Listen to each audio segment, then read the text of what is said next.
Withdrawing money from iCloud to your bank account can be a straightforward process if you follow the right steps. Here is a simple guide to help you through it. Step 1. Access your iCloud account. Log into your iCloud account using your Apple ID and password. You can do this on a computer or through the iCloud app on your device.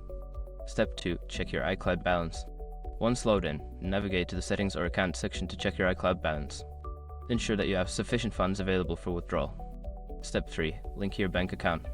If you haven't already, link your bank account to your iCloud account. Go to the Payment or Banking section and enter your bank details, including account number and routing number. Step 4. Initiate the withdrawal. Find the option for withdrawing funds. Select the amount you wish to transfer and confirm the transaction. Make sure to review any fees that may apply. Step 5. Confirm and wait for processing. After initiating the withdrawal, confirm the transaction.